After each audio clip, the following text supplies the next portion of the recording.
Good evening. Tonight is Thursday, October 30th, 2025, and I would like to welcome you to the meeting of the South Brunswick Board of Education and to call the meeting to order. Please stand for the Pledge of Allegiance. I pledge allegiance to the flag of the United States of America and to the republic for which it stands, one nation, under God, indivisible, with liberty and justice for all. Statement of advance notice. The New Jersey Open Public Meeting Act, NJSA 10-4-6, also known as the Sunshine Law, was enacted to ensure the right of the public to have advance notice of and to attend the meetings of public bodies at which any business affecting the interest is discussed or acted upon. The primary purpose is for board members to discuss and vote on board business. In accordance with this provision of this act, the board secretary has caused notice to this meeting 48 hours prior, including date, time, and location, to be posted in the South Brunswick Public Library and board office and filed with the township clerk, I'm sorry. It is also posted on the district website. Roll call, Mr. Pulowski. Ms. Julie Ferrara. Here. Ms. Alicia Khan. Here. Mr. Raja Krishna. Yeah. Mr. Barry Nathanson. Mr. Mike Mitchell. Present. Dr. Smitha Raj. Here. Mr. Rajesh Soni. Here. Mrs. Deepa Karthik. Ms. Laura Hernandez. Here. We have a quorum. Can I have a motion and a second to approve tonight's meeting agenda? So moved. Mr. Mitchell and Dr. Raj. I just need to make a quick addition. We're going to add legal matters to our executive session. Okay.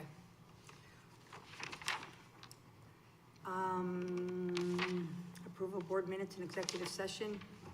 I need approval of the board minutes and executive session for October 9th, executive session and board minutes. Can I have Mr. Krishna and Ms. Khan? And have a second, okay. So I need a motion to move into executive session.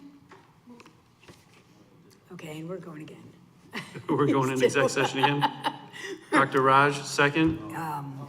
This is Mika. Mitchell. Mr. Mitchell. Okay, motion to executive mention. Be it resolved that the Board of Education of the Township of South Brunswick hereby moves into executive session in accordance with the Sunshine Law, Chapter 231 of the Public Laws of 1975, NJSA 10-4-21, for the discussion of personnel matters and legal matters. Be it further resolved that the discussion conducted in executive session can be disclosed to the public at any such time as the matters have been resolved. Formal action may be taken at any meeting. And let's go. Let's go.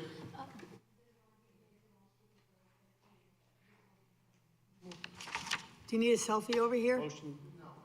Okay.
Okay, I'm going to call the meeting back to order. Can I get a motion in a second to return from executive? Ms. Ferrara, motion, Ms. Khan, second?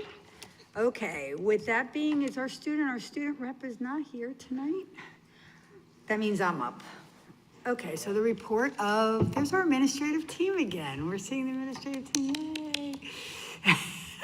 There's Pete. The report of the president. So one of the things I wanted to talk about with the board, which I actually, and this is totally for us. Oh, wait, the student rep's here. Okay, good. Back up. We'll have the report of the student rep first. I'll give her 1 second to sit down.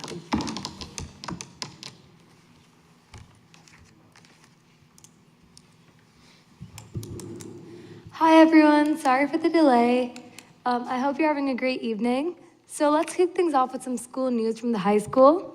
So on October 16th, we celebrated our homecoming football game alongside the Think Pink lunch event for breast cancer awareness. Both were a huge success. Our student government councils created a float for the SBHS Disney Adventure theme. It was a close race, but the senior class was awarded the Spirit Cup. McKenna Caffrey was crowned Homecoming Queen and Ayush Chabolu was crowned Homecoming King. On October 23rd, members of the Student Advisory Board, which focuses on student concerns, met with Mr. Varela. Together, we addressed concerns raised by student senators during the October Senate meeting, as well as input from our Viking Leadership Alliance members. Looking ahead, November is dedicated to honoring our veterans. Student Council is decorating doors and creating other displays as a way of saying thank you to our staff veterans. November 11th is Red, White, and Blue Day in honor of Veterans Day. School clubs has also officially started, and we're looking forward to an exciting school year. Now, let's move on to athletics, where our teams are doing amazing. The girls' tennis team wrapped up their season with an impressive 13-4 record and placed second overall in the GMC tournament. Both the boys and girls cross-country teams won the Red Division Championship as well as the GMC Cross-Country Championships. The girls' gymnastics team placed fourth at the GMC Championship meet and also hosted a fundraiser to support the Jackie Pang Fund, which raises awareness for dementia through t-shirt sales. Special recognition also goes out to Morgan Anderson Thomas, Carmen Graywall, Kayla Herrera, and Nithya Warrior of the girls' soccer team. They all received the all-white division honors this season, which is a major achievement, highlighting them as among the 22 top players in the division or across the GMCs. The girls' volleyball team also has exciting news. Shraddha Deveri and Reagan Winkler have been nominated for the A-White division team, and head coach Casey Kelly earned her 100th career win when the Vikings defeated North Brunswick. That wraps up all the updates I have for you today. Thank you so much for listening and enjoy the rest of your evening. Thank you so much for your report, honey. Okay, so I just have one really quick thing. At our last regular meeting, not Monday nights, but our last regular meeting, there was something on our consent agenda that I just totally overpassed. Because to be honest, I was focused on Monday night's meeting and getting our new superintendent in here. So I need to give honor where honor is due. So one of the things that was on our agenda to vote on, our consent agenda, was the resignation of our assistant superintendent, Dr. Evelyn Mammon. So I did not want that to go unnoticed, and I wanted to thank her for all of her hard work. And we will miss you. And East Brunswick is in for a treat, and we wish you the best. And we know you're gonna do great things for those kids. Thank you. So thank you so much. But with that being said, Thank you. You deserve it.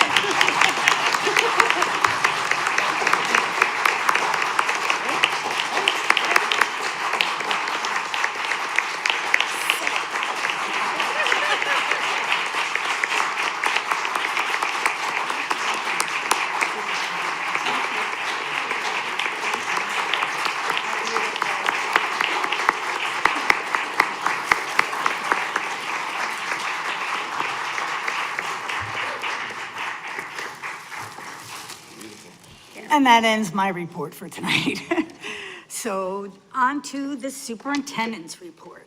So, quick report this evening. Up first, I have our Education Foundation. Marty and Bobby are here to talk a little bit about the Education Foundation and our 5K 1 mile excursion through South Brunswick. There she comes. There she goes. Flash. That was just practice because I didn't say on your mark, get set, go. Yeah, Forgot about that part. Do I have your attention? you do. I'm Bobby Vinder. Oh yeah, gotta wipe that sweat off.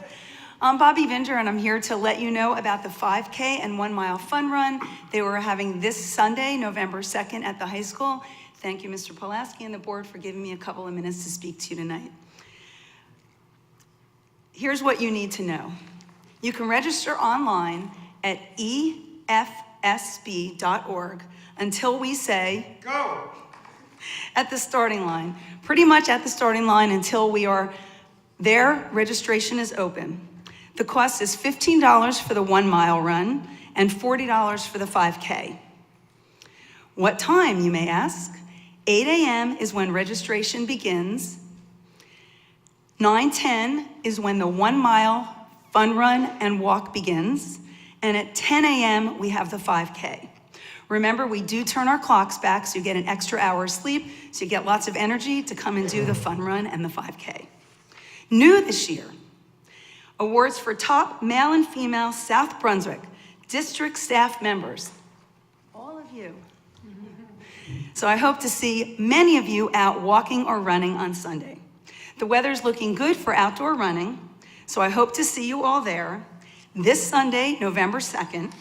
Whether you walk or run, it's sure to be a lot of fun. Thank you. Thank you.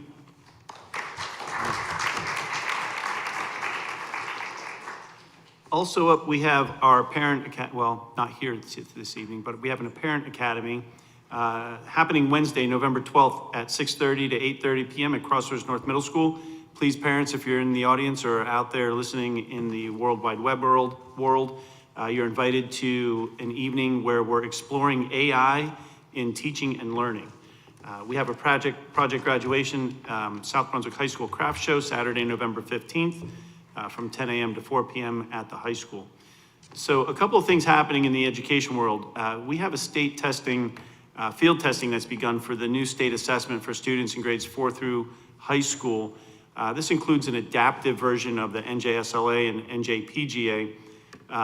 They added an A acronym at the end of those, NJSLA-A and the NJGPA-A, and the A reflects a transition to an adaptive format beginning with the official spring administration, which provides a detailed student's performance report that we typically receive. So the state's also transitioned to a new assessment provider called Cambium for these tests, and the current field testing does not generate student scores. Instead, it ensures that both the state and the district are fully prepared and that the spring assessment is reliable and runs smoothly. Like all districts in the state of New Jersey, we're learning through the process. We have encountered both statewide and local challenges, but the team is working quickly to resolve them and strengthening our readiness for a spring administration. So the next piece I have real quick for the board is a little item on redistricting. So as you know, our school district's been working to address our enrollment challenges that are coming our way currently as a result of some of the new construction in our township. The committee leading this work will be at a board meeting in November, our next board meeting, with more comprehensive update. But in the meantime, just a quick review of where things stand and provide you with a timeline for where we're heading forward. Around the start of the school year, we learned of some limitations with our transportation software. While it was not impossible, but the challenges complicated the work with the committee, and the process of vetting models and solutions became more labor intensive, requiring manual calculations. The team working on this has been absolutely at it night and day. In addition to the changes in both my seat, superintendent's seat, and assistant superintendent, curriculum instruction moving forward, Evelyn moving on, we've considered a timeline and some planning efforts, and we've been working diligently behind the scenes to keep us on track with a timeline. But with these changes, everything kind of floating around, it's kind of put a little monkey wrench in all of our little project here. So our progress is being made steadily, and we're a quick overview here of what's happening in November. So our core team's going to reconvene. Our community stakeholder meeting will be held, and in November we're going to update, and we're going to give the BOE, the Board of Ed, a meeting on November 20th a good update. In December, the core team meeting is going to meet again, reconvene. Our community stakeholder team will again come together. And we're going to continue in preparation for a recommendation to the board to be made by our targeted date of January of 2026. So the challenges due to growth and the ongoing budget constraints remain significant. You know, we're still in an S2 world, so we're trying to figure out exactly which model best provides the best educational environment while at the same time creating efficiencies, if any, can be found.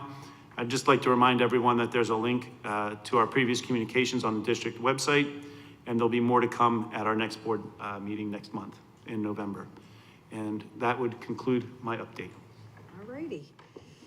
Okay, so next up, we have our district goals and our assessment results that are going to be presented to us, and that will be presented by Ms. Suzanne Luckborn and Mr. Pierre Routine. Come on down.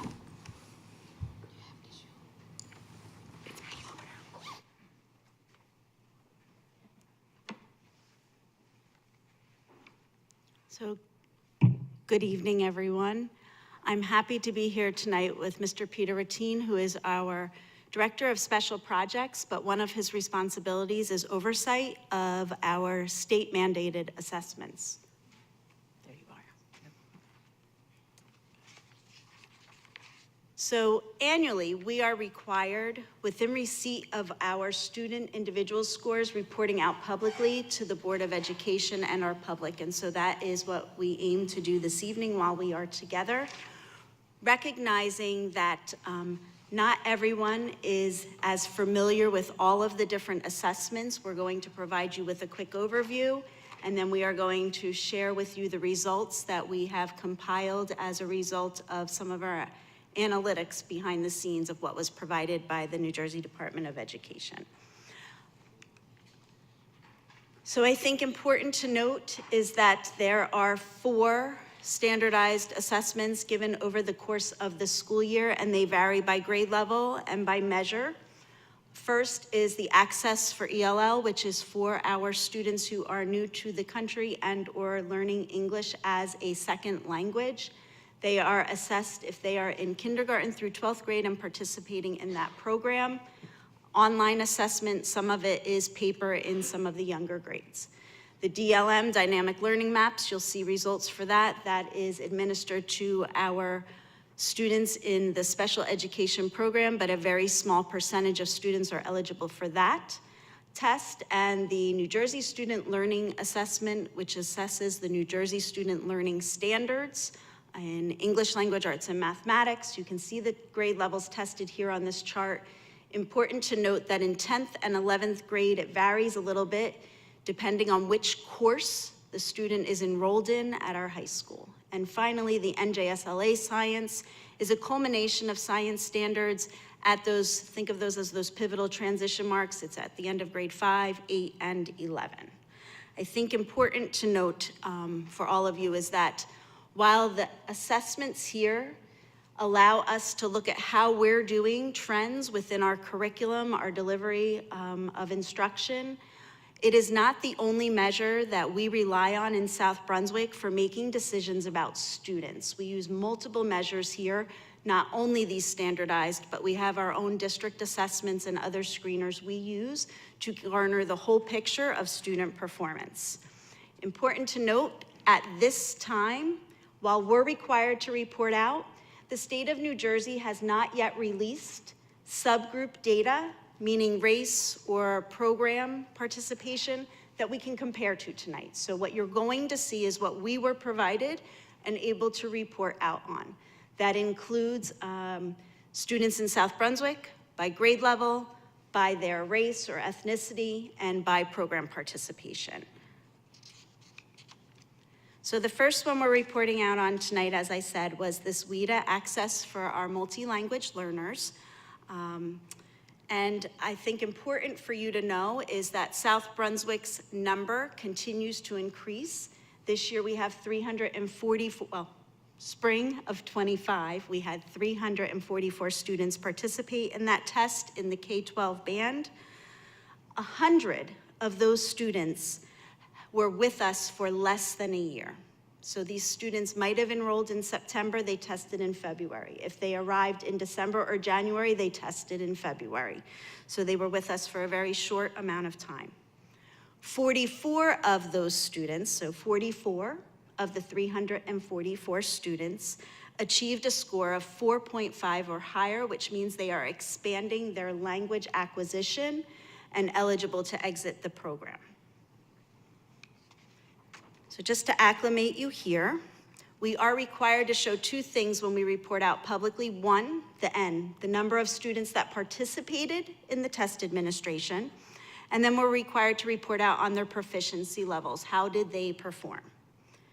So this slide shows you the past 5 years of enrollment, and you can see that we have steadily increased on the far left, the 2020-2021 school year, that 284 to the present day, 344 when this test was administered.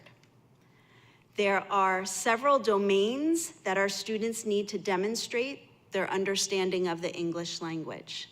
And some of those domains are then combined to show us the students' literacy score, their oral language score. And as you can see here, our students this past year had a number of students in those developing, expanding, bridging, and reaching bands. The next thing we're required to report out on is the race of the students.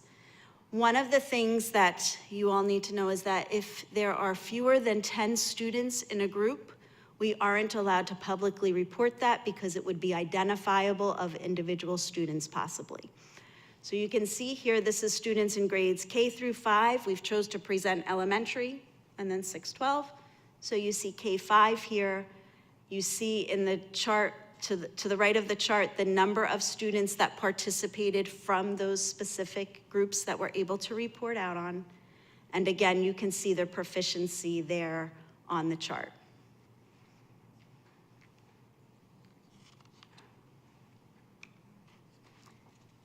We are also required to report out on the program enrollment of our students.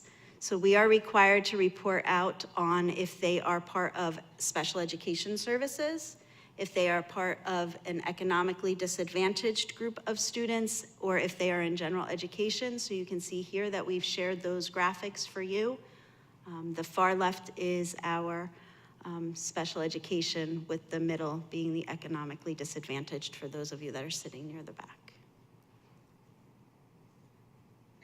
So the N is the number in the chart, and then on the graph, that is the percentage in each of those bands. For those of you watching at home, these slides will be made available on our district website for you to refer back to if you wanted to take a closer look.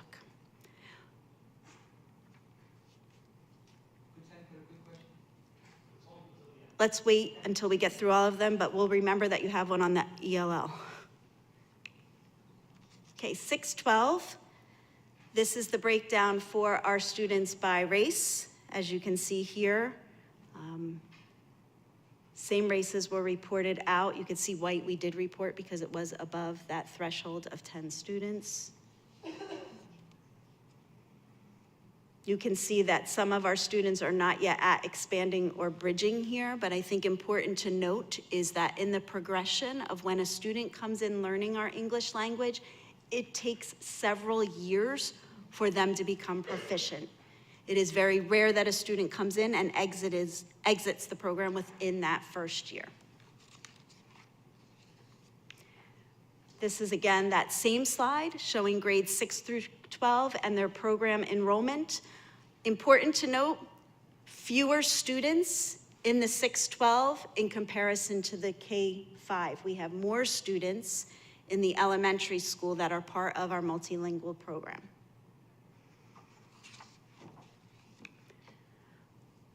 One of the things that we often get asked, that has been a question the board will ask from time to time when we present annually, is about, okay, those scores are great, but how did the same students do over time?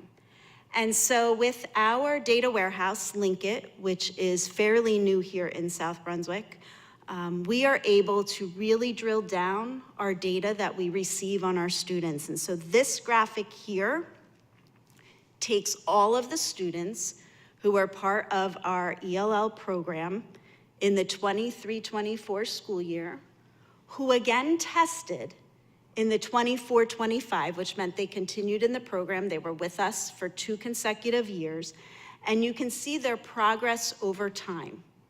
While they were tested in a different grade level content, you are still able to see that we are seeing more students entering that expanding and the developing bands of the chart. And important to note, if you are a 4.5 in that expanding, that is where you might be considered eligible to exit our program.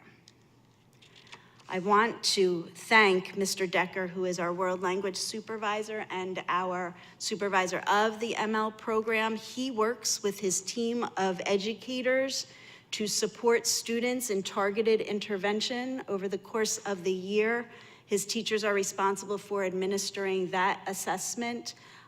They begin as early as February. Their window is a little bit quicker than the NJSLA window.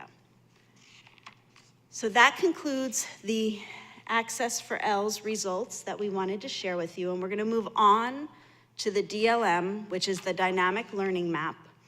And as I said earlier, this is an alternate assessment to the NJSLA. This is for a very small group of students who need to participate in an alternate measure to show their proficiency. Our special education teachers with the special education supervisors work on preparing students and administering this assessment over the course of the school year. It is technology-based, and it focuses on some essential elements related to those areas of English, math, and science. So this chart isn't percentages. This represents the number of students in each of these areas. We have students can range here from emerging to advanced. We want to see our students at the target or advanced, of course, but approaching shows us that they're making progress to where they need to be. Again, the numbers for science are less because this is only administered in grades 5, 8, and 11. And you can see here that we had a few more students in the area of each subject with the bands there. 13 and 13 are approaching the target. We had more in ELA at the target, as you can see there. So we're going to move on to the NJSLA, and I'm going to turn this over to Mr. Ratine so that he can share with you these results, as these are the tests that he has direct oversight in working with the schools on. Hi, good evening. Before I get into sharing the results, I wanted to share some of the people that are behind making sure that this state assessment, which is large in terms of number of students and staff that are involved in it, those that really play a large role in this. The largest group is our school test coordinators. I would say that most of them, if not all of them, are in the back over there and are really responsible for making sure that every student who needs to tests, that a schedule is formed, and they'll probably be the ones to say that that might be the biggest challenge, is changing schedules in a building to accommodate testing in a multitude of ways. And then doing things like makeup testing, making sure devices are ready, and a whole slew of other things, including communications to families and so on. So I want to thank all of them, as well as our tech department, because this is all done electronically, except for a handful of students who may do paper-based to make sure our devices are ready. So thank you to all our test coordinators in the back over there. If you could just give a wave. I know you don't like standing, none of us do. Just give a wave if you're a school test coordinator. Thank you.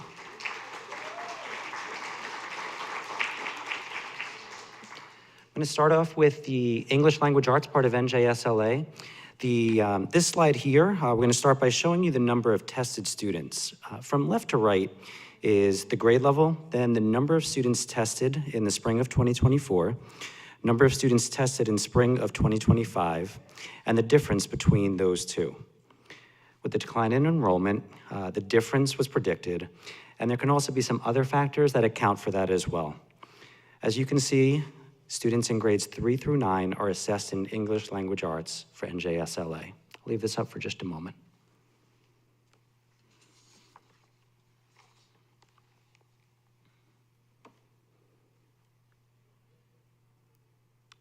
I'm going to transition into our first set of data. This is specifically for elementary grades, so grades 3, 4, and 5.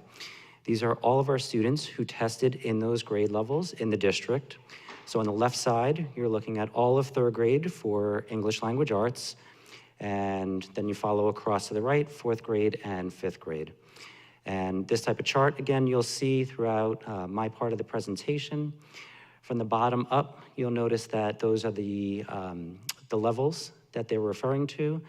So I won't read them all, but you could see starting with not meeting on the bottom, which is red, all the way up to exceeding on the top. When we see green, we are pretty comfortable with that. Yellow, we certainly want to look into, but certainly the orange and the red is where we want to spend a lot of our time and effort.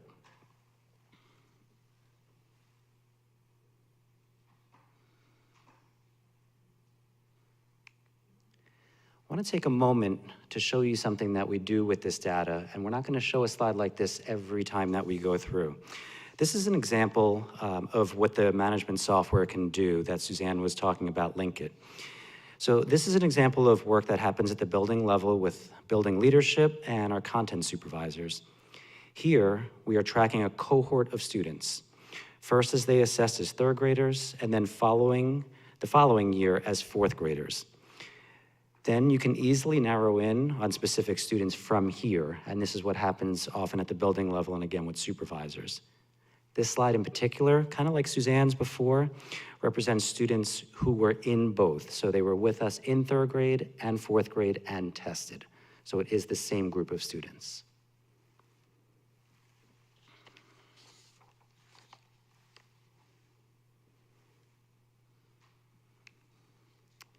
Going to shift over to middle school and show you the results there. So again, same like elementary school on the bottom, you'll see the grade levels, 6, 7, and 8 going across. So these are all of the students in middle school for ELA who tested. And I'll just leave this up for a moment as it is similar to the elementary one, as well as the color coding for the different levels.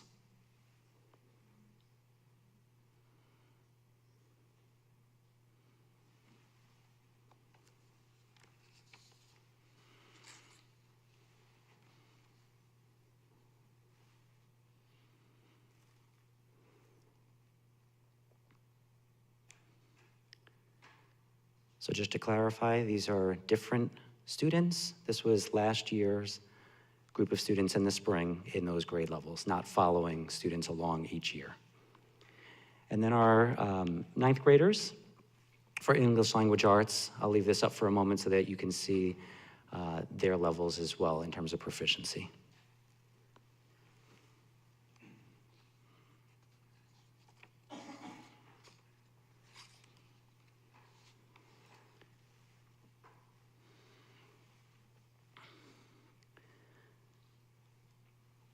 All right, so here come a lot of numbers, but I know it's sometimes the interesting ones too, to see a little bit of a comparison. So there's gonna be 2 slides back to back just because if we tried to fit it all on one slide, it would just be so small to look at.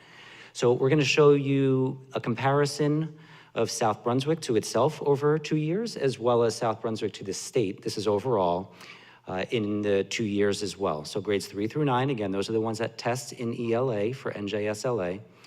And this slide shows levels 1 and 2. That was the lower 2 on that bar.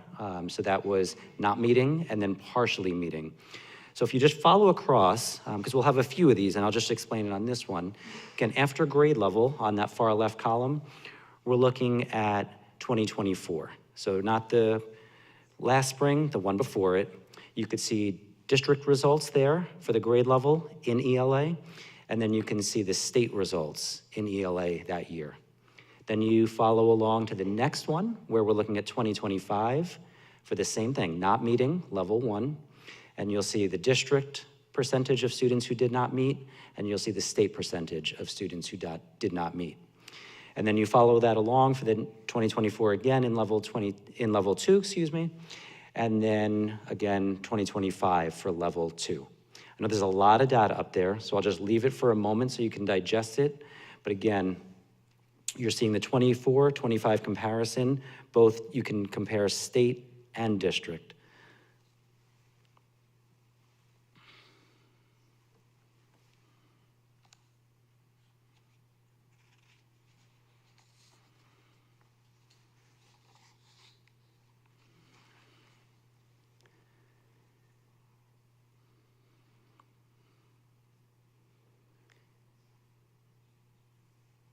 I know I mentioned that these are the not meeting and partially meeting, so these are where we want to see our lowest percentages whenever we can here in these two.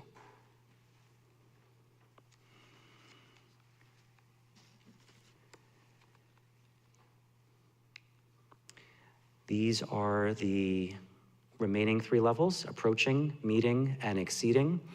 So I'm not going to walk you through all of the columns because they match what the previous slide was. There's just an additional set because we have three levels showing on this screen.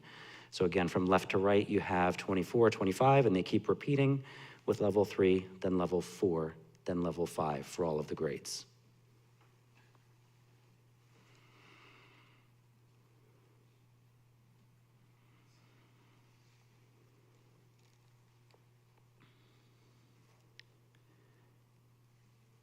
I know it's a lot of data, and sometimes summing them up and such is what you're doing in your head. Again, this will be online for everyone to review.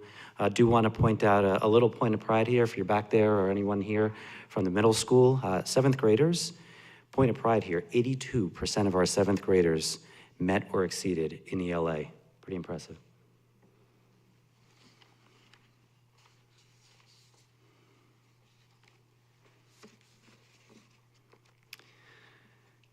I'm going to move on to our subgroup and look at that. So our first one here is staying with ELA, just like Suzanne had said in terms of reporting out, reporting by race here. So this is for all of grades 3 through 9, the entire district, how we performed by each group that has at least 10 students that we report out or more. So if you follow from left to right, you see we have 5 groups that we are able to report out on, and we're following the same 5 levels from not meeting all the way to exceeding. Bottom, not meeting, to top, exceeding on those bars.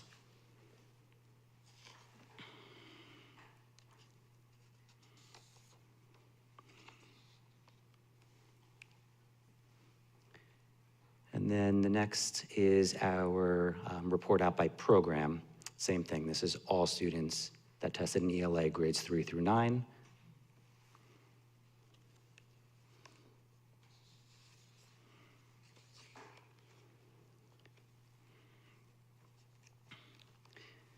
All right, I'm going to share the mathematics results next. This concludes the ELA part. So it's going to be similar. So it might go a little bit quicker because I won't have to explain some of the way that we formatted. So as we transition into the math results, going to start off by showing the participation numbers to begin with. So if you're a numbers person and you saw the N for ELA, let me explain why they're not the same. Some students can be exempt. In addition, in middle school in particular, students are taking end of course math. For example, if a student in 8th grade is in Algebra 1, they are going to take the Algebra 1 NJSLA and not be counted in the grade 8 math NJSLA. Math assesses the course you are currently enrolled in, and ELA is always associated with your current grade level, irrelevant of the course you are in.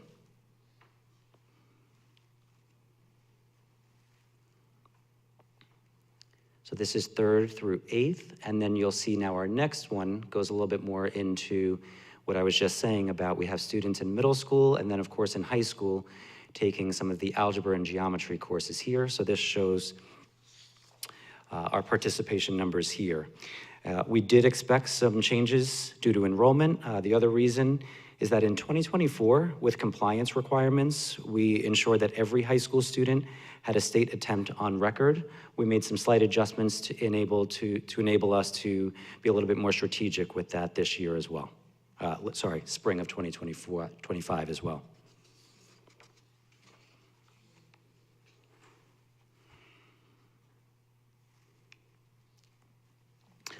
And same as ELA, I'm going to show you by levels in general. Math will be a little bit different when we get to middle and high school, but for elementary, grades 3 through 5, you'll see all of elementary here by grade level going across, and again, their percentage of proficiency in the entire grade for math.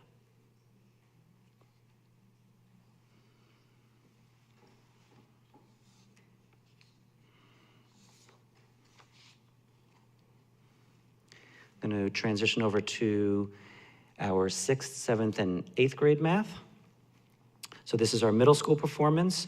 Now here we start to see some changes in 7th and 8th grade, notably math performance. And again, with a number of those students, they are enrolled in and test beyond their grade level math class. And again, they may be in algebra or geometry, which is why they wouldn't be testing in grade 8 math at that point. That'll be shown on the next slide.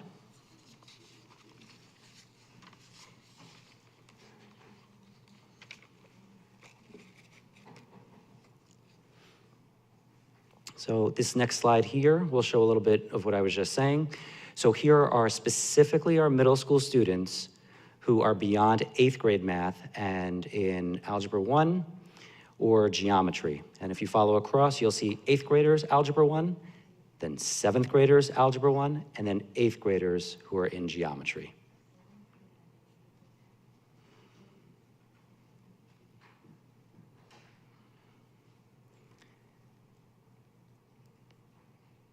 So you can probably start to gather that 7th grader Algebra 1 is a little bit, in an advanced track when you look at it in that way.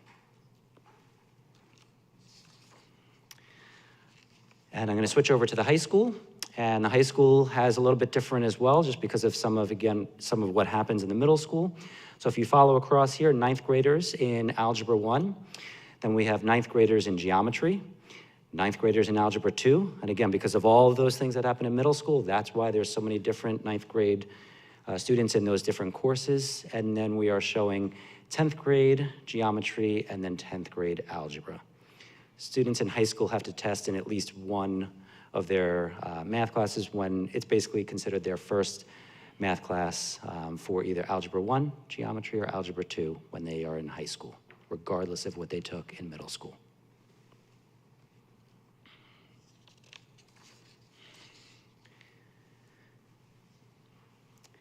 All right, here come a lot of numbers again. So just again, want to be able to show you, there's 2 slides for this. This is level 1, students, percentage of students not meeting, and then partially meeting. And this is the 2-year lookout for South Brunswick and for the state, and you can compare both ways.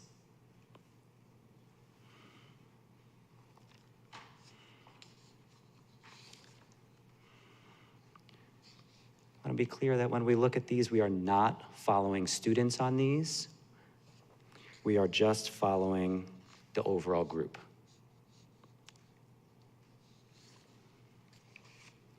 And then the levels 3, 4, and 5.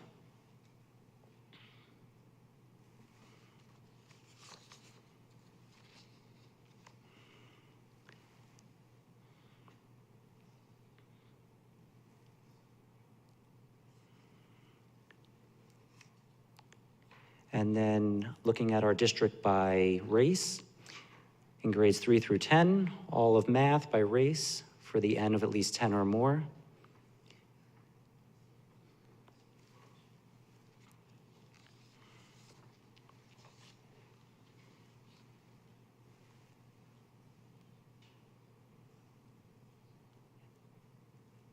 And then by program.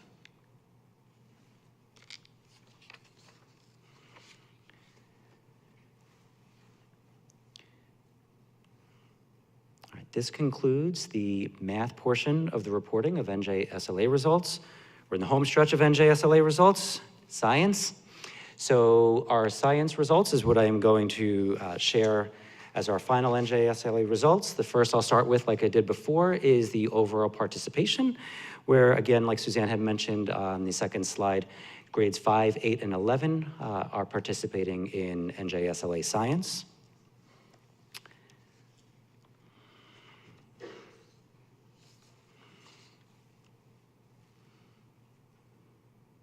And in terms of results, here are the results by grade, not by level like math and ELA, since only 3 grades in the district are assessed in science. So unlike ELA and math, science has 4 levels of proficiency instead of 5. Red is below, orange is near, the lighter green is proficient, and darker green is advanced proficient. Do want to make something clear to everyone. The assessment occurs at the high school pretty much at the same time that AP exams are taking place. So in terms of AP exams, 50%, 57%, just to give you an idea, of the junior class is taking AP exams at the same time they're taking in the NJSLA Science. So just keep that in consideration. And then gonna show it by race. This one's a little bit different. Just gonna show you, we wanted to do this on purpose so that you could see again what Linkit is able to provide and just kind of break it down by grade level. It's very small. I understand those of you in the back may not be able to see. So on the bottom is by race, Asian for the first 3, and then it's by each 3, Black, Hispanic, multiracial, and white. And then within each of those groups, the first one is 5th grade, the second one is 8th grade, and the final one is 11th grade. Again, bottom is below proficiency, and the top darker green is advanced proficiency.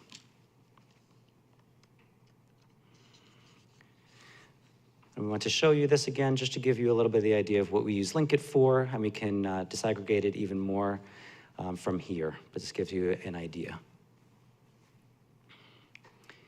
And then by program, simply looking at ELL, free and reduced lunch, and special education. Free and reduced lunch is also the other way we say economically disadvantaged.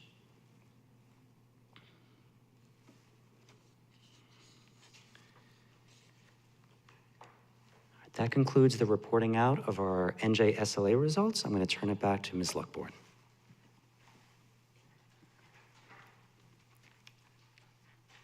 So one of the things I wanted to make mention of is that we do have our leadership team in attendance this evening, and those that weren't able are watching from the live stream.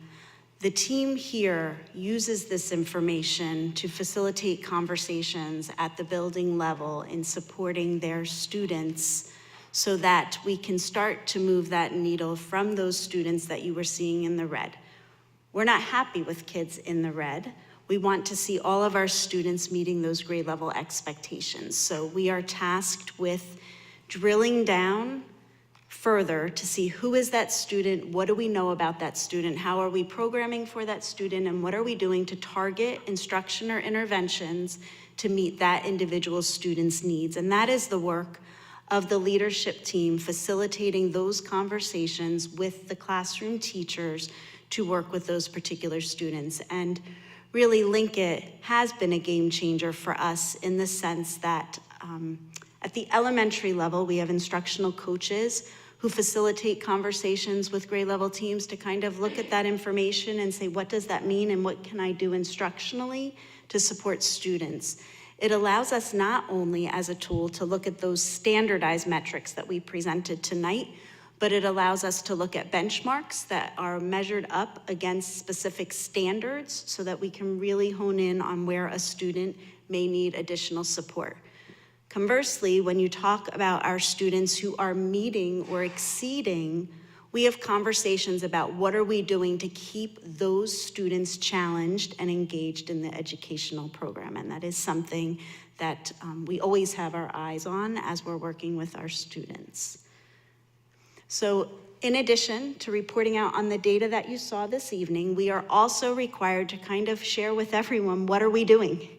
What are we doing to support our students here in South Brunswick? And so just to highlight some of the things, first of all, the teacher support. You cannot underestimate what that connection with the adult in that classroom, working with that student, really focused on those students' needs, can do to increase performance. The connections are very important. Our instruction is individualized, very targeted. On occasion, we will cluster students. We are very deliberate, even with our placement process of students in the elementary, putting students that have similar skill sets together so that the teacher can provide targeted instruction for those students. And then finally, one of the things that we wanted to highlight here, if you've joined us in previous years, we put this slide up here to show you some of the programs or strategies that are happening in each of our sites.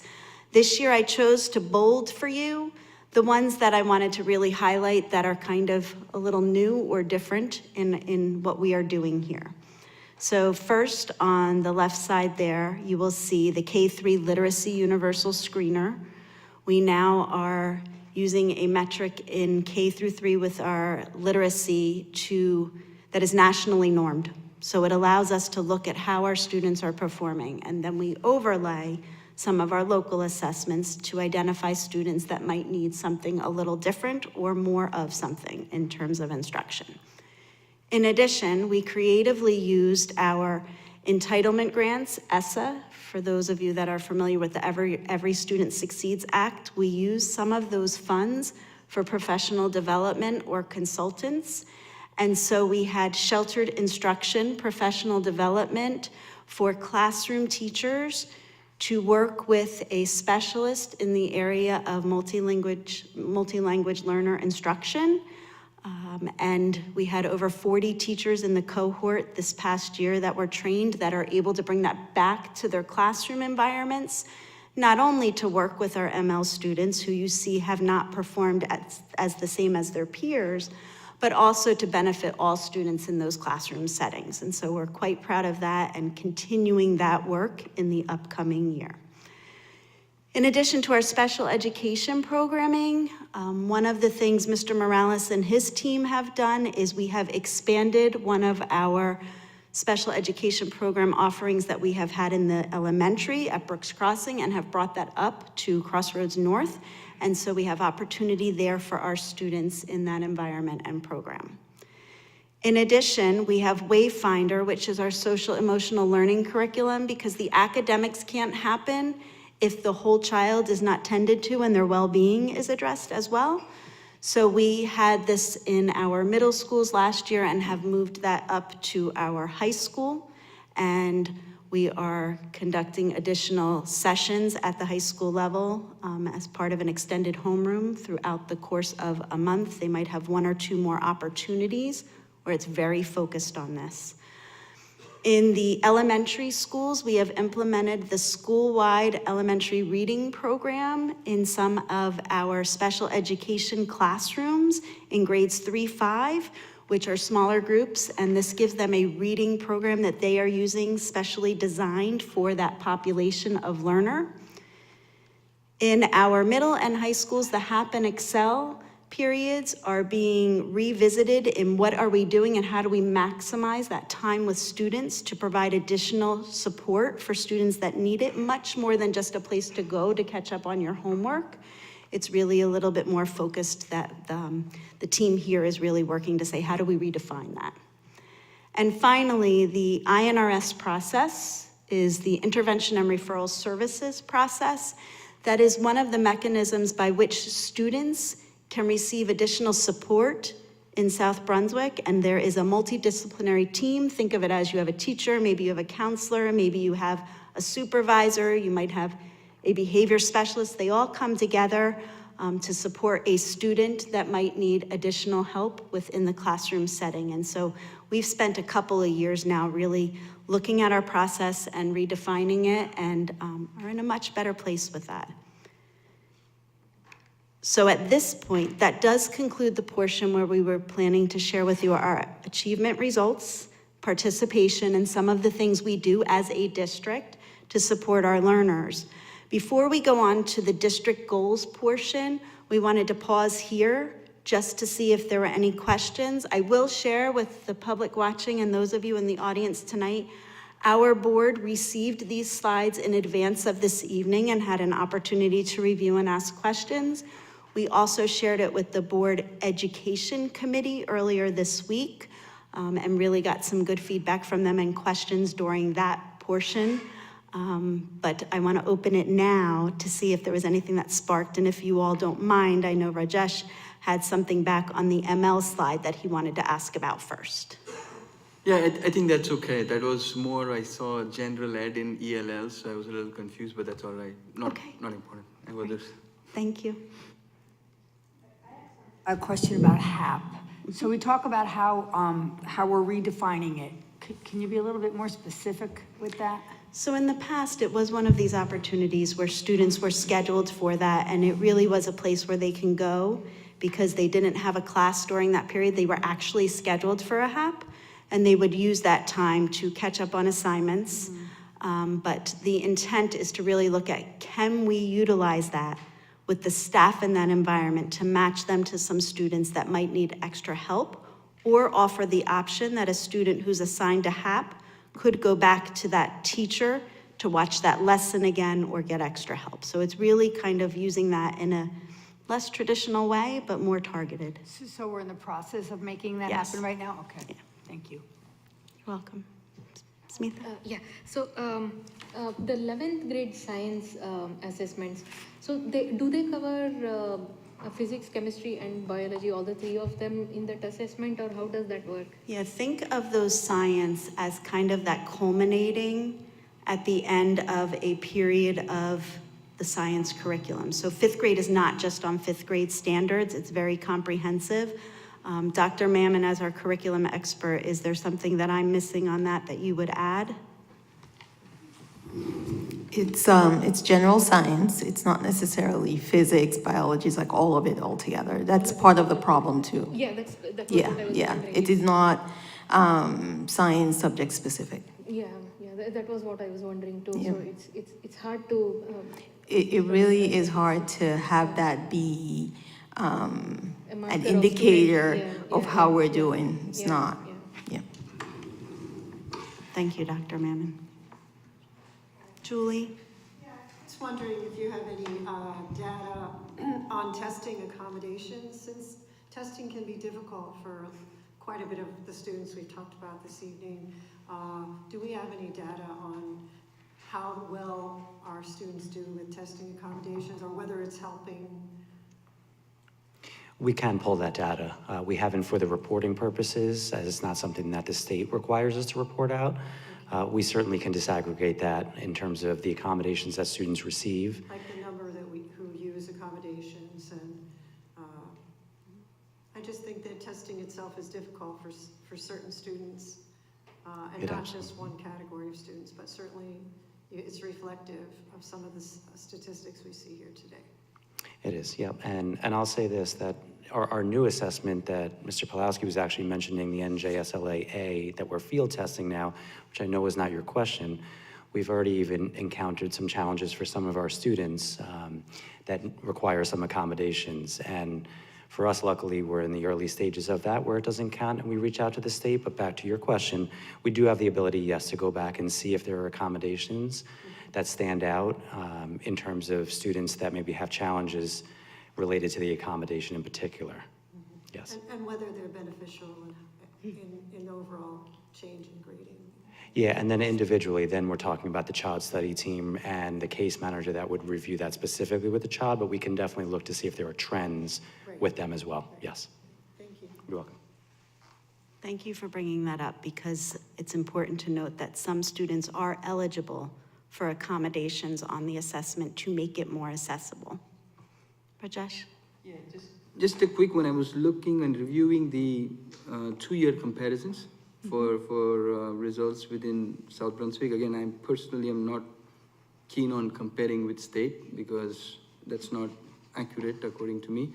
So if I just focus on 2 years, I see a lot of, again, there is a lot of noise, but a lot of trend where level 1s and level 2 numbers are increasing, and in some same ways, the level 3s and 4s are reducing from last year. Is there any specific trend you're seeing? I know that it's a mix, obviously, but I see a lot more level 1s and level 2 increasing versus the 4s and 5s. In ELA or math, were you on a specific slide? I am right now on ELA, but I saw similar on math too. But I didn't pick math because it is confusing. Yeah, while Suzanne's pulling that, I do want to say that that is, though, sometimes where the state comparison is helpful because the tests and sometimes the format does change. And so it's not that we're always looking to say, like, are we performing better than the state? We would expect to in South Brunswick, but seeing where the state goes is really helpful for us because we do know, and those in the back know that that's a challenge in terms of the test was a little bit harder or a little bit different this year. So that is one component of it, of why we do look at the state on that part. But I know what you're saying about we don't always need to say, oh, we're performing better than the state. Yeah, for a lot of things we compare within our county and our neighboring districts, so I would apply the same principle here. Yeah, so I don't have that right here in front of me to give the specifics on that, Rajesh, but I would share with you that is something we will take a closer look at, to look at the numbers too, because not only percent, but the number of students that have moved bands and actually disaggregating, because the one that you saw there was all students, but now parceling apart, like what is the program that student's part of? Is it, our special ed is in those numbers as well? So really taking a closer look is something that we can do in-house to better understand and to answer your question of like, is there a trend that we're seeing? And I would imagine my supervisors in the back are already spinning their wheels about saying, what are we gonna look for next to be able to make some recommendations? So thank you. Fair. Okay. So thank you for. I had one question. Actually, I have two, but the first question was, I saw that on grade 3, I think it's on slide number 15 or 14, on the grade 3 ELA scores are a little bit lower than the math scores. Is it because that in grade 3, you're not using as many word problems and things like that, you're just using numericals? Is that why the grade 3 NJSLA scores for math are much better than the ELA?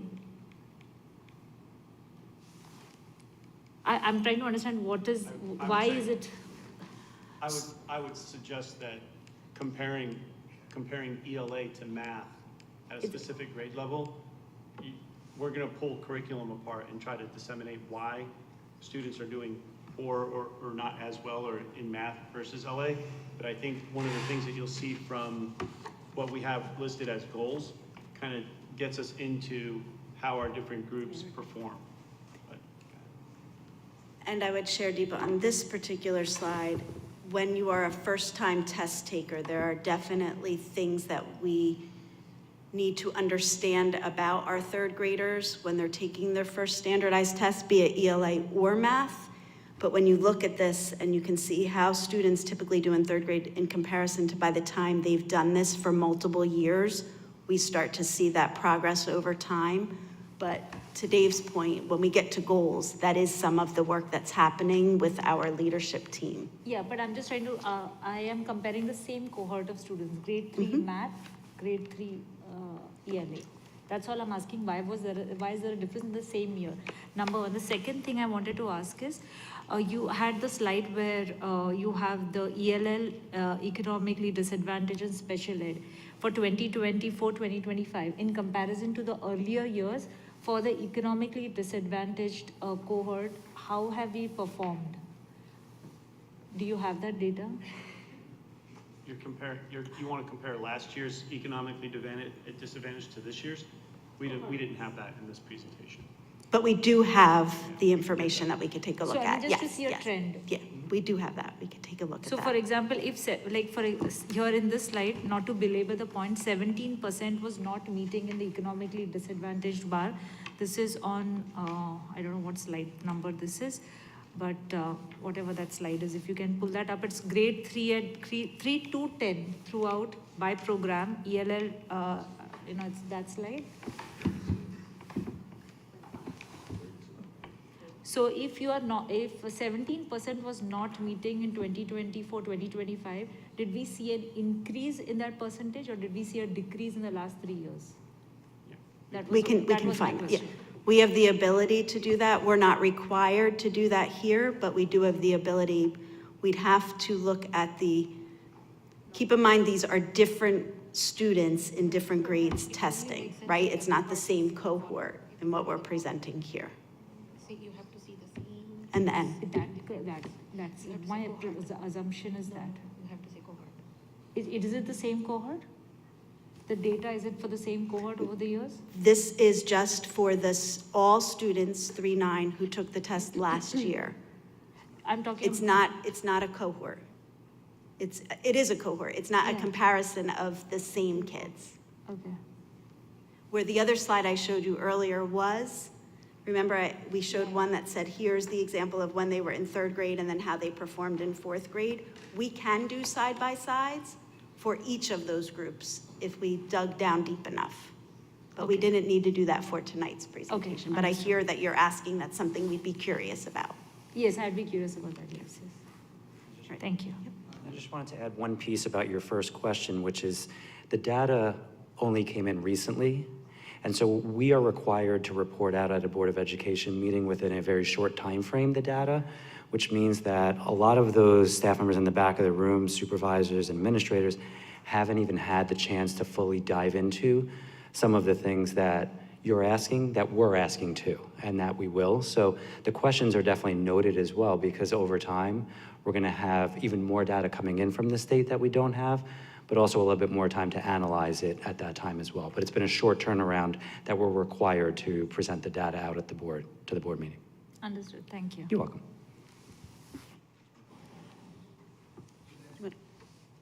Yep. Maybe a follow-up for you and your team. As I understand, we have quite a few intervention programs. So maybe as a follow-up, if you can kind of summarize maybe in the next board meeting or offline, what programs are working, what not, and what needs some improvement, and how can we as a board support so we can move students up a band level? I'll give you one quick example, but yes, there might be more that we can share. The one would be this school-wide elementary reading program within our elementary special education programs. That is a shift for us. So this is the first year we're using it in the upcoming school year, but it was because we noticed a trend that our current reading instruction in those environments was not as successful as we would want it to be. So that's just one example of where we've made a shift based on those trends. If that helps. Huh?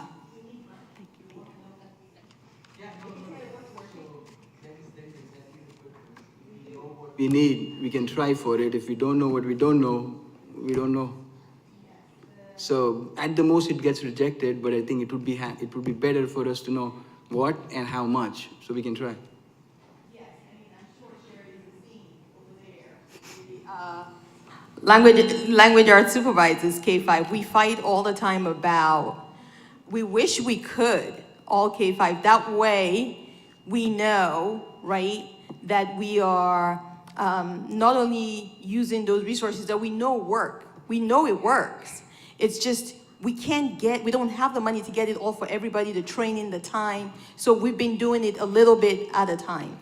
My guess is, when we look at 3rd, 4th grade next year, for instance, those are the kids who have had foundations. You will see a difference, because we know foundations is working, but again, we didn't start foundations. We started it in our schools that get Title I funds. We used that first, and then we brought others on board and kind of, so that type of stuff, it's gonna take 3 to 5 years, but we'll take the money and then we'll, you know, like those things work, we know. Here is my recommendation, so we don't go back and forth. Decouple the money part. Let's focus on and simplify. My brain is not smart. I don't understand that much, right? So what works, what we want to do, Yes. and then we as a board and community, we can share. If we can do this to do this. So, Okay. and then we can figure out.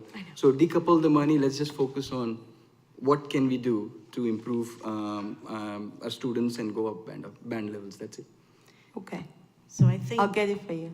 And I think that is actually perfect segue, what you are both discussing right now, because that is one of our goals as we move forward this year. So Dave and I want to transition you. You saw the achievement, and part of our responsibility is to share out what our district goals will be as we launch this new school year. I know it's the end of October, but we're here tonight sharing with you data and our goals. And so I want to first, we would be remiss if we didn't circle back to all of the good stuff we did last year. So just a quick reminder, a walk down memory lane of what our goals were in the previous school year. We had 3 of them. 1, safety and security. One of the things I would highlight there is that you all as a board approved our secondary code of conduct that went through some revisions this past year as we aligned with more restorative practices. So that was part of our first goal. The second, you worked tirelessly as a board, as did Mr. Pulowski and his office, on that fiscal responsibility, balancing a budget during very tumultuous times with lack of state aid and the S2 funding formula catastrophe. So you know that we worked in that area, but an offshoot was really looking at our need for possible reconfiguration or redistricting. And then the disproportionality, you heard me talk about one of our program strategies was the INRS rebrand, but also the implementation of the universal screener. That was another thing that I think our elementary language arts supervisor had been wanting for years. And it was a very high ticket item in terms of funding. And fortunately, when the state mandated it, they put out the focus grant. It gave us an opportunity to apply for that and receive some funding to help offset.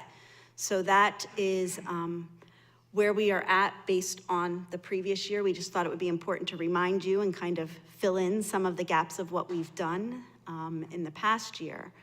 Moving forward, that first goal, curriculum, program, and data literacy, is exactly what you're asking us to continue to do, to continue to look deeper at the data, not only for individual students and what they need, but also programmatically. What is working for us? What is not working for us? Where do we need to shift our course and make adjustments? And so that is part of our first goal. We have one, again, that relates to the fiscal responsibility, efficiency, and fiscal planning, and then program growth and facilities. We have 3 slides that follow, so we're coming down the home stretch. Those 3 slides will give you some action items that we have identified under each of these goals. So I'll speak first to this curriculum, program, and data literacy. Use data-driven cycles to refine our curriculum, to monitor our progress, intervene early, and scale effective practices. And you can see our action steps with how we intend to measure that. First of all, a meaningful data analysis cycle. We are actively working on a district data handbook of when those cycles should be, what would be included in them, what are our metrics, how do we identify students for various services within the system, the assessments and the tools that we're using, and then finally that last piece about the SEL, right? Integrating that into our curriculum, not an add-on, not something additional we're doing. It should be part of our fabric and our instructional practice within every setting here in our school district. And then we have some examples of what we would be looking at as the measures to show our progress towards that goal. So our next piece that we were looking at was the efficiency and fiscal planning, when we're going to ensure growth and aging infrastructure, resource allocation managed strategically, sustainably, equitably. Let's be honest, our facilities right now are in a really nice place. Like when you walk into South Brunswick Township Schools, our walls and our floors and our classrooms are gorgeous. The things that are failing are the things that we don't see every day, which would be our roofs. Our one roof alone, just the roof that wasn't even the entire roof at at the middle school south, was a $3 million job. We don't have $3 million in our accounts anymore to do roofs. So we're looking at establishing a reserve or an action plan that's a multi-year budgeting framework so that we don't get into these volatile situations and we can put money aside. The issue that we ran into and we're continuously running into is that in an S2 environment, we're constantly looking for ways to do things more efficiently, and at the end of the year, trying to put some funds back into our savings account. What's happening is, at the end of the year, we look to put those funds in that savings account and they don't exist because we're such a tight budget over year after year after year. We're really looking for ways and some things to do that's going to create some revenue. So we're back to the revenue generators. One of the revenue generators that I'm currently engaged with, a township down in South Jersey, Brick Township, just approved solar canopies over parking lots. And the way this is designed provides the district revenue source, not SRECs, not solar give back money, or not solar discounts on your energy bill, but actually you lease your parking lots to an energy company. They put up the solar, they pay the district. So we're still constantly in my office going after revenue generating opportunities, whether it be in healthcare with our health center, or whether it be with solar and the next generation of what the solar look like. And then what we have to do is we have to align that budget and that program reviews so that we ensure that what we're doing, whether it impacts, I always tell people every time we talk about revenue generators, everything that we do to generate revenue, or every efficiency that we create, goes back into the classroom. It goes back into the school. It goes back into implementing the next big project, you know, and using it to build what the next energy efficiency, or what the next efficiency in the district would look to do. So how do we get there? One of the things that we have to really get ourselves heads wrapped around is creating a zero-based budget. I can remember 8 years ago, I walked into an elementary principal meeting and talked about zero-based budget, and I think I lost everybody at hello. And it was just like, that's not how we operate. And we walked away from it. I made friends with everybody over the years, but it's one of those things we really have to talk about, starting at zero and building a budget from zero and what that looks like for your program. It's a big to-do in South Brunswick, but we're at that point in our budget cycle to where we have to find a way to create either savings in current program, like I said earlier, generate revenue. So we're still looking at efficiencies and fiscal planning. The next program, measuring outcomes, is blank. Measuring outcomes is blank for a reason, because we're in this right now. We're evaluating our school capacities, utilization, redistricting scenarios, and updating enrollment forecasting. We do it every day. We're considering the housing developments, the demographic shifts. This is all now. It's been happening for the past 2 months. Peter Routine, VC, and Rob Sears, these guys, that crew has put in so many hours. Our measuring outcomes will be next year when we open up school, and our class sizes are somewhat normal and leveled across the district, and we're ready to open the school year with a feeling of consistency and not the unknown. We're not at Brooks Crossing saying to ourselves, oh, it looks like that classroom's gonna have 27 kids this year. You know, we got 2 more moving in, and we said we'd move them to another district, but they live right next to a school, right next to the school. You know, those things, we're living this right now, and we're in the midst of it. So our measuring outcomes will be next year when we open up. You guys can throw up this goal and say, hey, we did okay, or hey, there was a reason you didn't do measuring outcomes because everything's a train wreck and we didn't figure it out. But that's not going to happen, because I know the people that are working on this piece have it together, and it's going to be an amazing year next year.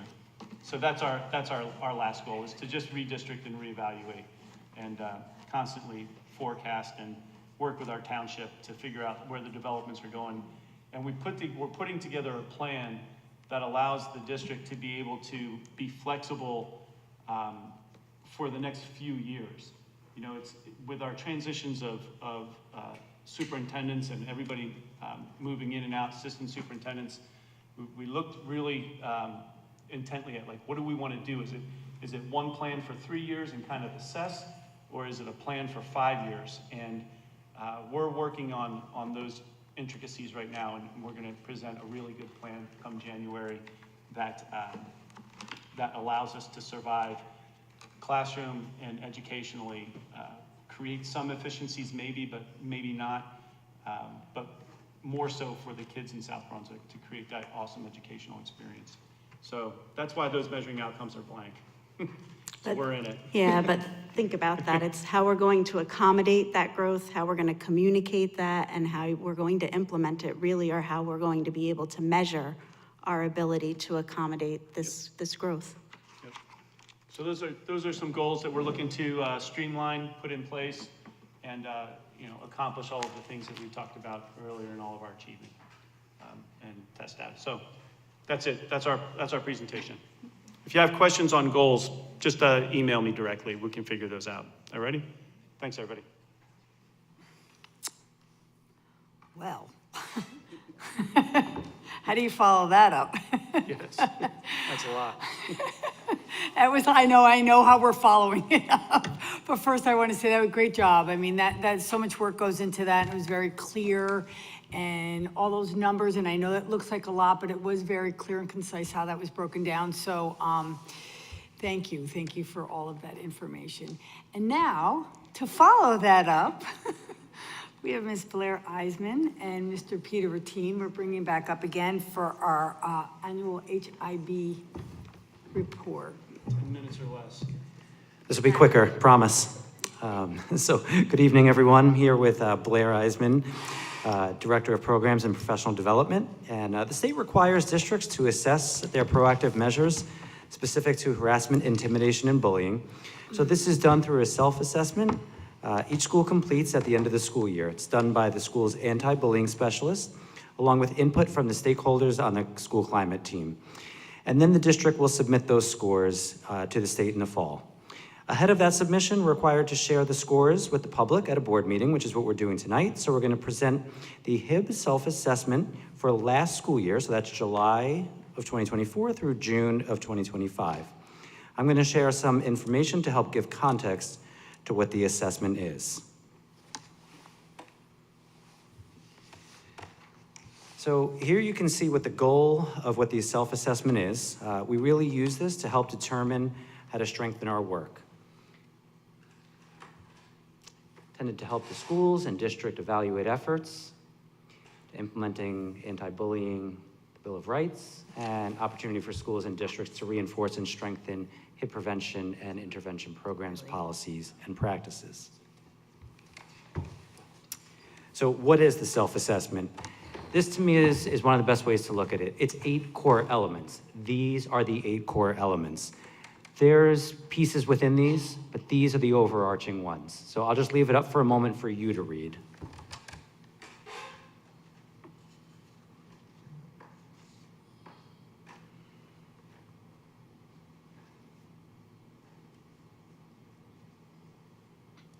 And then within the self-assessment, each core element has a number of indicators to take a deeper dive into our practices. So here we're showing you one example of core element 1 is the example here, along with one of the indicators. In this case, it's indicator A. A score is then given to each of the core elements that Blair will be sharing with you next. To give you an idea, I know it's small, but within just this part of indicator A, you have that first element, and then in addition to that, there's an and. You did this part, and then there's an and you did the other part, right? So I'm not reading them all because we have these available in the 38-page document that's linked there for the board, and then it'll be on our website, as well as the more in-depth part of the NJDOE website for this. But the reason I mention that is because within each element, it's not just a checkoff, it's checkoff and then and did you do this? So that's why you'll see some of the scores will kind of vary little bits here and there. But just wanted you to see that part. And then it's important to note that there have been no substantive revisions for the 24-25 self-assessment, and the maximum score a school may receive remains 78. And finally, we included the links that I mentioned to you there so that you can find out more information if you'd like.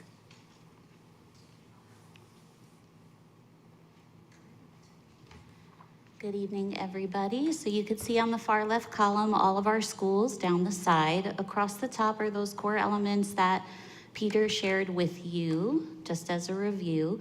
You'll see underneath each one of those how many points maximum that a school could receive in each of those elements. The far right column is the total score for each school out of 78, and you'll see the majority are between 76 and 78 points total. And then at the very bottom, the district score, 76.3 out of 78, is an average of the school's scores. So I do want to point out Cambridge, and I want to celebrate them. There were some unexpected, crucial personnel decisions and implications that happened last year. And during that time, various levels of personnel, including Principal Christy Pemberton, Supervisor Amy Finkelstein, they stepped up to support HIB programming. They're commended for scoring transparently the way that they did through those challenges, and also for maintaining the programs, classes, and response to HIB allegations consistent with all other elementary schools. So I know you noticed a difference there between their final score. So I wanted to make sure to point out that that was due to some, personnel implications that occurred there starting around December of last year.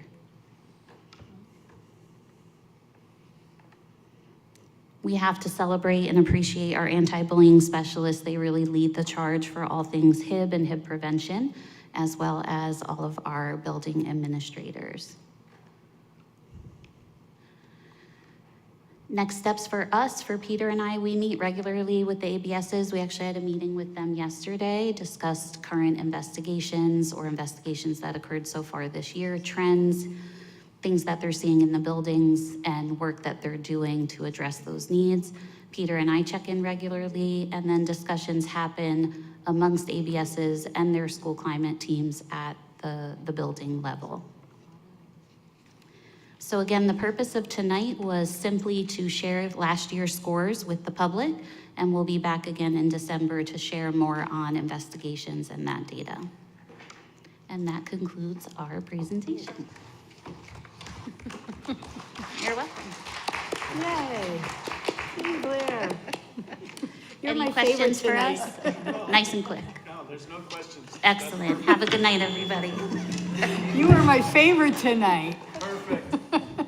Awesome job. Peter? Okay, so the next order of business is board committees and liaison reports. Con, I'm gonna wait for you to go last, okay. Nothing with finance? I'm gonna bring you up. Okay, no finance, no business op. Education committee, what we saw tonight, we saw on Monday night in education committee. And then I'm gonna go to Alicia now. Yeah, okay, Ms. Khan for policy. So we had a policy meeting prior to the last regular board meeting on October 9th, and in attendance was myself, Evelyn Mammon, Kimberly Malloy-White, Suzanne Luckborn, David Pulowski, Laura Hernandez, Raja Krishna, and Mike Mitchell. So we just examined the new policy alert 235, which contained policies that are up for first read today. So we also had a discussion on policy 0164, conduct of board meeting, and policy 0143, board member election and appointment.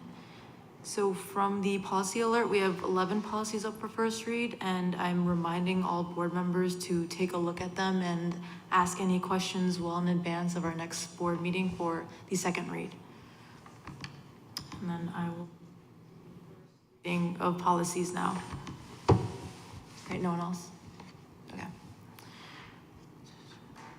Okay, so we have policy 0173, duties of public school accountant. This outlines the responsibilities and requirements of the accountant and the Board of Education. We have policy 0174, legal services. These are language updates, no changes in implementation of our requirements. We have policy 0177, professional services. These are minor revisions that were made in the updated administrative code regarding the awarding of contracts for professional services.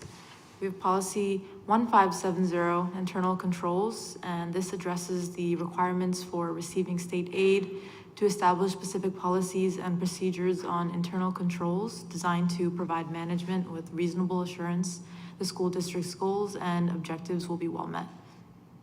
This is policy 1620, administrative employment contracts. So this addresses the requirements of the Executive County Superintendent's review and approval of employment contracts for superintendents, assistant superintendents, and school business administrators. We have policy 6111, Special Education Medicaid Initiative Program. So this addresses our district's appropriate steps to maximize participation in the Special Education Medicaid Initiative Program. So next we have policy 6220, budget preparation. So the revised administrative code does not change, and the current budget preparation and budget submission requirements. So next is 0143, board member election and appointment. So the changes that were made here don't have any impact on South Brunswick.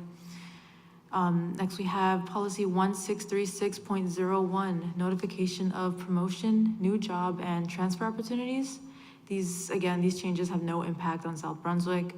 And we have policy 2422, statutory curricular requirements. And again, these changes have no impact on South Brunswick. So the last policy is 5339.01, student sun protection. So the student sun protection policy was adopted requiring school districts to develop and adopt a policy concerning a student's use of sunscreen and sun protective clothing while outdoors at school and school-sponsored functions, which addresses a district's right to require written permission from the parent of a student prior to the student carrying or using sunscreen at school or school-sponsored functions. And those are all the policies for first read. And again, just ask any questions for the next board meeting. You heard it first here. We have a sunscreen policy. Yes, we do. All of you administrators, make sure every student has a written note from a parent before they use sunscreen or ingest sunscreen. No, we Exactly. laugh and it's serious. It is a policy. Yeah. It does exist. All right, thank you, Ms. Khan. Thank you. Board, please, please, please, please, I know it's long, I know it's tedious, read the policy changes. Ask questions before we end up back here next month, okay? Old business, we have none. New business, we have none. And that leads us to our consent agenda review. So we have a really quick consent agenda this evening. Items, board business, approval of transfers, financials, a bills list. We're disposing some surplus property, some pickup trucks, some cargo vans, a big dump truck, maybe lawnmower. We're approving a comprehensive maintenance plan for our buildings. We have a resolution with the MOESC, which is the Monmouth Ocean Educational Services Commission. We're approving an HIB assessment, self-assessment. We're approving the statement of assurance for the HIB self-assessment. We have some professional services. We have a nursing plan. We're also approving a resolution for travel, all listed.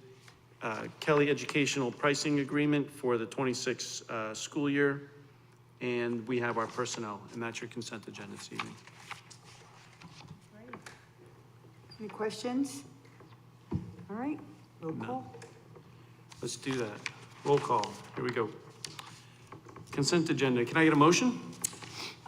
Ms. Ferrara and Mr. Mitchell. Mitchell.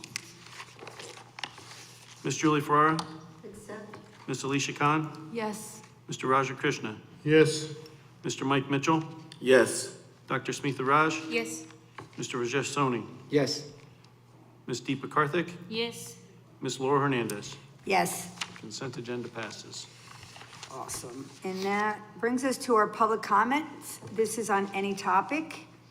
The Board of Education recognizes the value of public comment on educational issues and the importance of allowing members of the public to express themselves on school matters of community interest. Complete copies of Policy 0167, which govern this portion of the meeting, are available to the public at the auditorium entrance, online, or by contacting the board office. To permit the fair and orderly expression of comments, we ask that participants be recognized by the presiding officer and preface comments by announcing his or her name, place of residence, group affiliations, if appropriate, and by completing the sign-in sheet that's at the podium. Please print legibly, or we may be unable to document your name for the permanent record. Each statement made by a participant shall be limited to 3 minutes. No participant may speak more than once on the same topic. Mr. Pulowski will indicate when you have 15 seconds remaining. All statements shall be directed to the presiding officer. No participants may address or question board members. No discussion between a participant or respondent shall exceed the 3-minute time limit. It is our plan to listen to each member of the public. Once all questions and comments from all members of the public are made, the Board of Education may respond via email in the most timely and efficient manner available. All questions and comments made will be noted. As always, differences of opinions are welcomed, disrespect is not. Mr. Pulowski, do we have anybody pre-registered? We have no pre-registrations. Do we have anybody in the audience that would like to come up? Going once, Seeing going none. twice.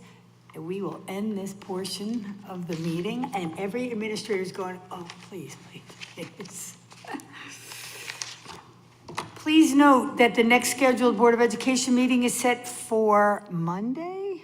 No, Thursday, November 20th, 2025 at 7 o'clock here. That was from this week, right, okay. Yeah, Thursday on the 20th. And can I have a motion to end the meeting? Smita, Rajesh, all in favor? Aye. Good night, South Brunswick.